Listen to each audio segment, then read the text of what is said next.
We're diving into a listener's analysis of Broadcom today, ticker AVGO. Yeah. It covers the stock's recent all-time high, the huge AI revenue surge, and asks that big question, is it too late to buy? And this is a really fascinating piece of work. The listener they've absolutely nailed the two pillars of Broadcom's story right now. Right, the high-margin software business on one side, and then the custom AI chip revenue that's just exploding on the other. Exactly. They have all the right ingredients. I think our job here is to help them bake it all into one single cohesive cake. Okay, so let's start there, because as I read it, the argument kind of rests on these two separate narratives. First, you have this story of CEO Hock Tan's, quote, masterclass in M&A, which built this business with a 67% adjusted EBITDA margin. Which is just a staggering number. It's incredible. And then, completely separate, you have the story of the AI chip business surging 63% year over year. And that's the thing, they're both laid out very clearly. But I'm left wondering, do they ever really connect? Right now, they feel like two different success stories happening at the same company. And if they stay separate, well, it's just a diversified conglomerate story. Okay, so our first major critique is that the material needs to explicitly connect Broadcom's aggressive M&A history and that super profitable software portfolio directly to the competitive advantage of its custom AI chip business. That's it. You have to braid them together. The weakness right now is that the reader is left to wonder why this dual structure is better than, say, a pure-play semiconductor company. Like an AMD or someone like that. Exactly. It's implied that the software money helps the chip business, but it's never actually proven. It's not demonstrated. And I struggle with that because in finance, we often see a conglomerate discount, right? The market doesn't know how to value all the different pieces. So why should a reader assume this is a strength and not just ballast? That is the core challenge the writer has to solve.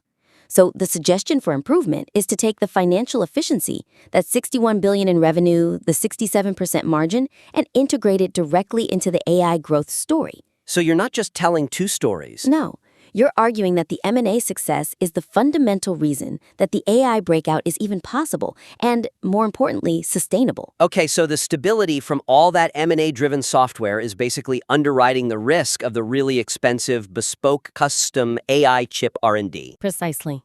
I mean, think about it. Developing custom chips for Google and Meta, that's a multi-year, multi-billion-dollar gamble with no guarantee it pays off. If Broadcom were just living off cyclical semiconductor profits, they would never be able to commit that kind of capital consistently. So the M&A history becomes the source of stability. It's not just background context. So how can we make that connection really tangible for the writer? What's an action item? Let's use the numbers that are already in the analysis. It mentions $4.96 billion in annual free cash flow. Right. A concrete example would be to suggest specific phrasing that links that massive, predictable cash flow directly to the AI investment. You could say something like, the nearly $5 billion in free cash flow, sourced primarily from the high-margin software division, acts as an internal venture capital fund. I like that. Internal VC fund. Yeah, it de-risks the volatile custom ASIC R&D cycle and ensures Broadcom can commit capital to the next generation of silicon. A financial luxury its pure-play competitors simply cannot match.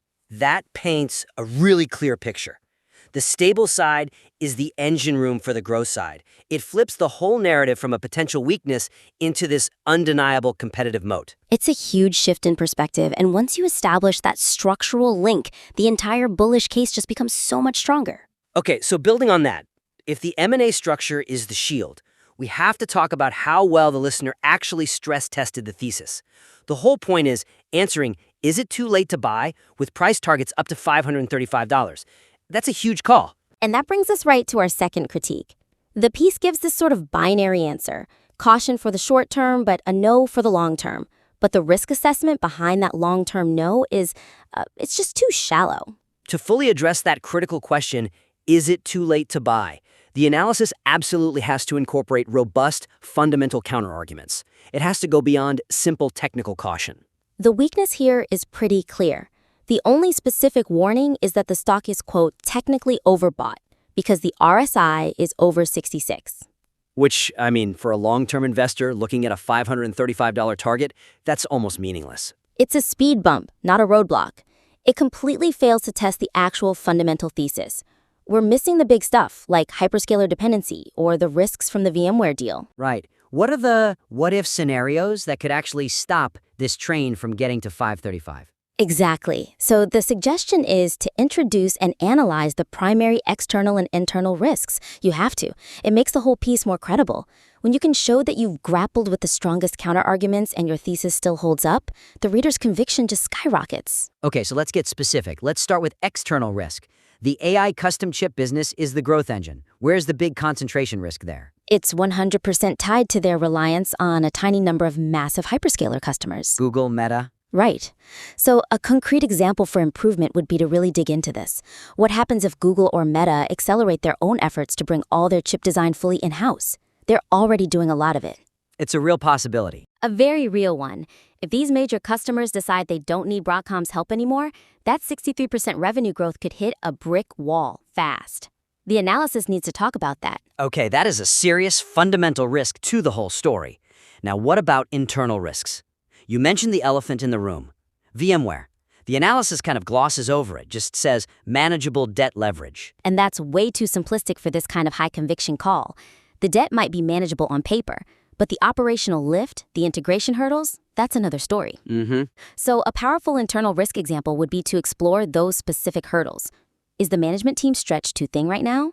Are they so focused on hitting synergy targets from VMware that it's pulling focus away from the critical AI R&D? And if that focus is diverted, the high-stakes, super custom AI projects could suffer. You're talking about attention being pulled from long-term growth to just internal restructuring. That's a deep, structural risk that you have to address head-on. By tackling both of those, the hyperscaler flight risk and the management bandwidth risk, the analysis becomes so much more robust. And the bullish conclusion is actually more believable, because the author has shown they understand the real pitfalls. Precisely. Okay, so that leads us perfectly into our final critique, which is all about justifying the valuation. If we've got this powerful growth engine, funded by a stable core, and we've acknowledged the real risks, now we have to argue why an investor should pay a premium for it all. Right. And the listener has done a great job of gathering these incredible stats.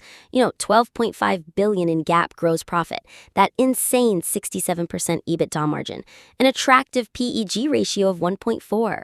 But they're just presented as a list.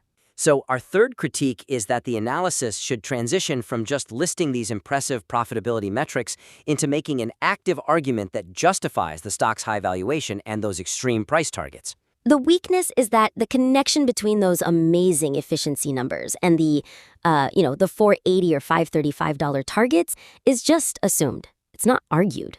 Yeah. When a stock is up 130% in a year, the market is already pricing in a ton of good news. You have to argue for the quality of that growth to justify a forward PE of 28. The author needs to use those margins, use that PEG ratio, to explicitly frame why Broadcom deserves this premium valuation over its peers.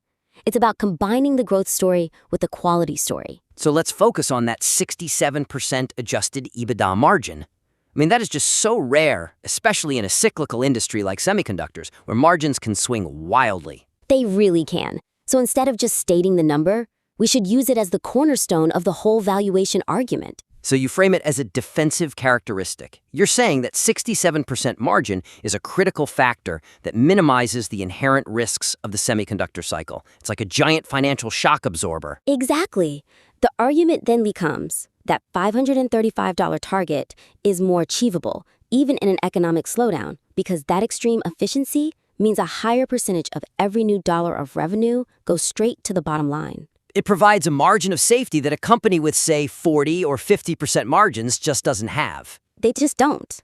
And that connects this critique right back to our first one. Beautifully, yeah. It shows that the M&A model, which creates those high margins, doesn't just fund the AI growth. It fundamentally de-risks the high valuation by providing this structural floor. It turns the profitability metrics into a shield against volatility. The reader now understands that they're paying for high-quality, efficient growth that's been engineered to withstand macro pressure. That ensures every impressive statistic the listener gathered is doing some heavy lifting in the thesis. It's not just financial window dressing. That is a really powerful way to tie it all together. The foundation here is excellent, but these changes will make the whole piece so much more robust. They really will. It's about maximizing the impact. Okay, so let's quickly summarize the key areas for improvement. First, integrate that M&A history and software profitability to serve as the structural competitive advantage for the AI business. Use that nearly $5 billion in free cash flow as the engine room, the internal VC fund for all that high-risk R&D. Second, Expand the risk assessment. Go way beyond technicals and address the fundamental issues like hyperscaler concentration and the operational hurdles from the VMware integration. You have to really pressure test the thesis against the strongest arguments, not just say the stock is overbought. And third, actively use those stellar efficiency metrics, especially that nearly 67% EBITDA margin, to explicitly justify the premium valuation. Argue why at 28 forward PE is actually compelling for a company with this kind of undeniable operational quality. Making these adjustments will transform this from a strong analysis into a truly comprehensive and resilient one that confidently answers its own question. Absolutely. It will give a much stronger answer to, is it too late to buy? We invite you to make these adjustments and please submit your revised work for a follow-up discussion. Until next time, keep challenging yourself to refine your critique.